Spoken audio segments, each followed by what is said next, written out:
Recently, I came across a video by Alex O'Connor called the Existential Crisis Iceberg. Now, if you're unfamiliar, it's a video that takes a deep dive into different existential concepts, ideas that, when fully considered, begin to shift the way you perceive the world, maybe even unravel the way you've structured reality itself. Alex explains how he stumbled on this concept initially on TikTok, but that the actual iceberg structure was first posted by Reddit user Obscura Taberna. Since Alex's video, Obscura Taberna has iterated on the iceberg chart, but for the sake of this video, let's focus on this first illustration. It starts at the surface with relatively common thoughts: fear of death, questioning the meaning of life, the slow realization that time is moving forward whether we like it or not. But as the iceberg descends, the ideas become more unsettling. The nature of reality, the possibility of simulation, the recognition that our perception of self is entirely constructed, each level peeling away another layer of certainty. I've always been drawn to these kinds of ideas. They have been simmering in my mind for years, occasionally surfacing during sleepless nights or moments of deep introspection. But watching that video did something strange, because for the first time, many of these thoughts, these quiet existential whispers in the back of my mind, were given names, categories, and a structure. And there was one that hit me harder than all the rest. Very close to the top of the iceberg, everyone has their own complex life. In the video, Alex eloquently explains this concept and reveals the name: Sonder.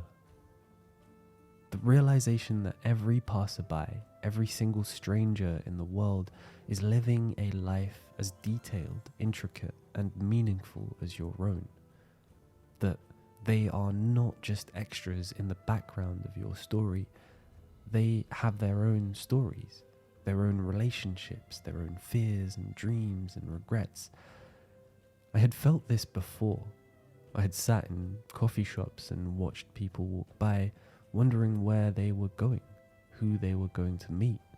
I had seen a car drive past on the highway and wondered what kind of music the driver was listening to, what was on their mind, if they were happy. But I had never put a word on that. And now I couldn't stop thinking about it. Sonder is one of those realizations that you cannot unsee or unhear. And the more I thought about it, the more I realized that I had already been witnessing this phenomena for years, inside a world where Sonder exists in its most distilled, most observable form. I don't know if you remember the first time you logged into WoW. For me, it was overwhelming. The world felt impossibly large. I was a tiny, insignificant player in a world full of people who seemed like they knew exactly what they were doing. And then something happened. I started seeing other players as part of the world. At first, every person I passed seemed important. Every name, every movement, they were all deeply meaningful. But after a while, as the game became familiar, the people in it began to fade into the background. It's easy to forget that every single player you pass has a life behind the screen. That orc warrior standing in Orgrimmar doing nothing in particular, maybe he's alt-tabbed talking to a friend he hasn't seen in years. That mage standing near the mailbox, maybe she just had a bad dungeon run, logged out in frustration, and now she's back, just standing there. That level 10 rogue grinding wolves in Elwyn Forest, maybe he's a kid playing his first MMO, excited about everything.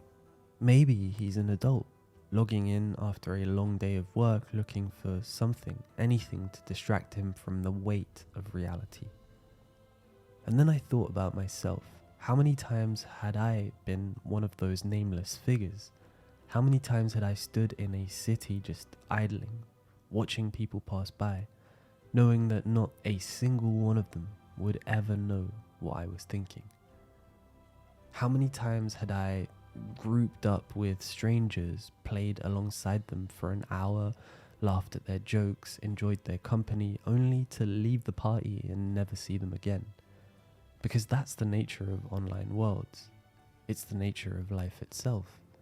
We exist alongside others, but we are only briefly a part of their story. And then we fade. In World of Warcraft, we are conditioned to believe that we are important. The game is designed this way, NPCs call us champions, the world reacts to us, every quest and every dungeon, every raid is built around our participation. But the moment you enter a major city like Orgrimmar or Stormwind or Dalaran, the illusion breaks.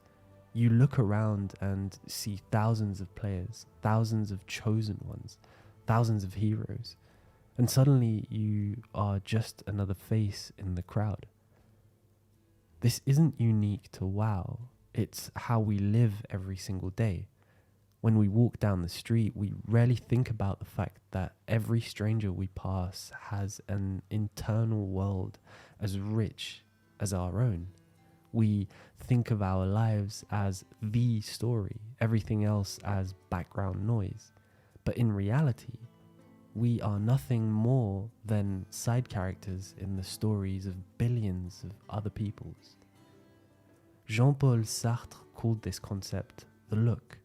He argued that we exist in a state of self-importance. We define our identity through our own perception.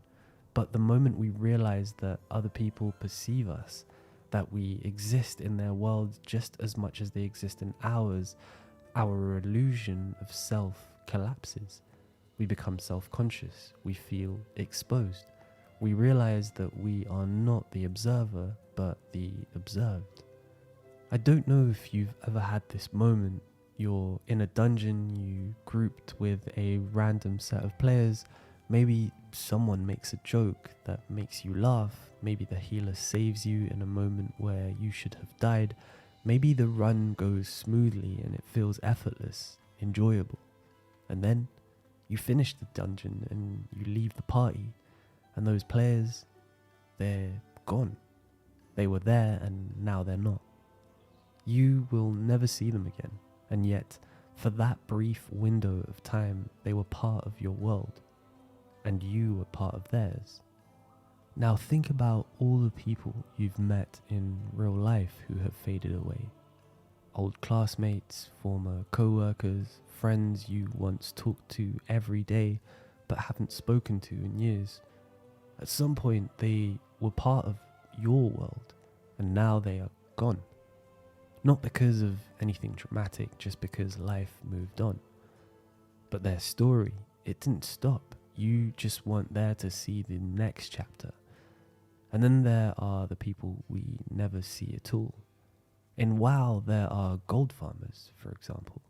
Players who grind for hours every day, not for fun, but because their real-life income depends on selling in-game currency. There are bots programmed, designed to run the economy, to manipulate prices, to shape the market in ways that most casual players will never notice. And in real life, there are warehouse workers packaging your Amazon order at 3 a.m. There are Uber drivers waiting in parking lots, hoping for a surge fare. There are fast food employees dealing with 100 impatient customers, each one treating them like a function rather than a person. They are real, but we don't see them. Because the system is designed for us to not see them. Sonder is not just a realization, it's a responsibility. Because the second you see it, you can't unsee it. The next time you walk past a stranger, stop and think.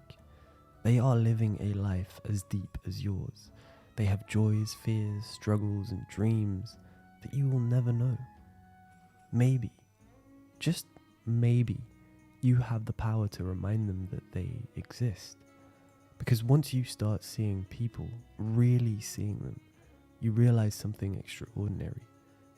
You were never the only main character, and neither were they. But maybe that's the beauty of it. Maybe we're not supposed to be the center of everything. Maybe we are all just fragments, pieces in a larger mosaic, threads in an incomprehensibly vast tapestry, brief intersections of light, warmth, and meaning in one another's stories. Lately, I've been thinking a lot about the lemon-shaped inn, a concept that's still new to me, the idea that there are places, digital or otherwise, that serve as temporary sanctuaries, places where people cross paths for a short while before continuing their journey. I like that. I like exploring these kinds of ideas and with the backdrop of my favorite digital worlds, because in some way it makes all of this easier to understand. I don't have everything figured out yet. I probably never will, but for now that's okay. For now, this is just a journey, and I'm grateful for the time people dedicate to listening to my rants, because in some small way, that means our stories did overlap, even if just for a moment.